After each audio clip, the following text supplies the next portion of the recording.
One of the most common things we get asked is, what do my tattoos mean? And show me all your tattoos. So we're going to do a little tattoo tour today.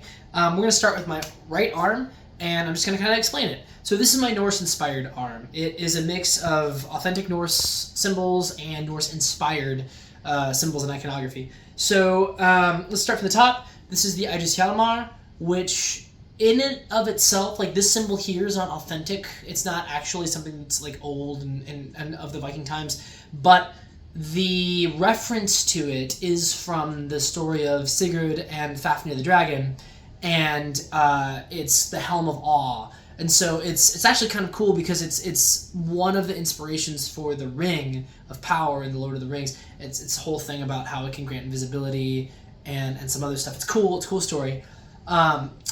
But I digress. So this is inspired by that. This is the symbol that they kind of turned this into, and it's supposed to strike terror into the hearts of your enemies and also to protect you. So that's kind of what that is. I just kind of like the look of it, and I mean, it looked cool, and it had a Viking and Norse connection to it, which I found fascinating. So moving down, we've got Fenemere the Wolf, who eats like everything, including Odin, and kind of is one of the whole catalysts to Ragnarok, the end of times in the Norse religion. And around him, so this is, he was bound. If you know anything about Norse mythology, he was bound by a ribbon.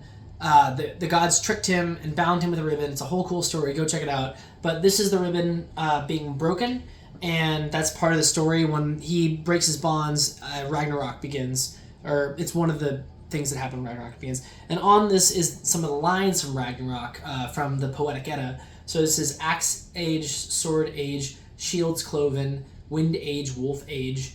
As the world burns, no man shall another spare. Which is it's not word for word, but it is a very slight paraphrasing of the actual text from the Poetic Edda. Moving down, the spirals on my arm are actually, it's not even the same mythology, it's actually fiction, but it fits really well with Ragnarok and kind of the Norse cycle, because it's kind of implied that it will happen and happen again in the tellings. This is that is not dead which can eternal lie, and with strange eons even death may die, which is one of my favorite lines from one of my... I really like the author. I don't like him as a person, obviously, because he had a lot of problems and is very problematic, and I don't like that, but was a good writer, and it's hard to separate that. But H.P. Lovecraft, who we all know was a terrible racist, which I don't... It's a whole thing. Anyway... and then we have my hand. This is Jormungunder, the Midgard Serpent. You can kind of see him there. I don't know if you can see it very well. So yeah, that's Jormungunder, who's another one of the people that, or not people, the beings that come around in Ragnarok to kind of end things. He fights Thor at the end of Ragnarok, and they end up killing each other. Thor slays him and then takes, I think it was a number of steps. I think it was 3 steps, and then falls down dead from its venom.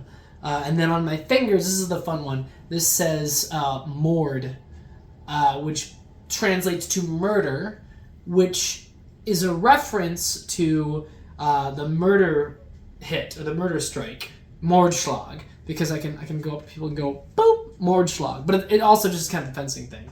And then on the back, sorry, there's more. So on the back, this is the Sword of Surtur, or Surt, depending on the translation.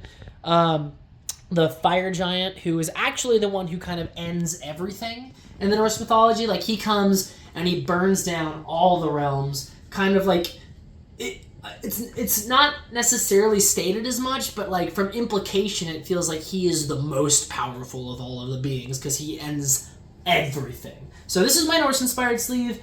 I'm a big nerd. Yeah, and then next time we'll do my Star Wars inspired sleeve.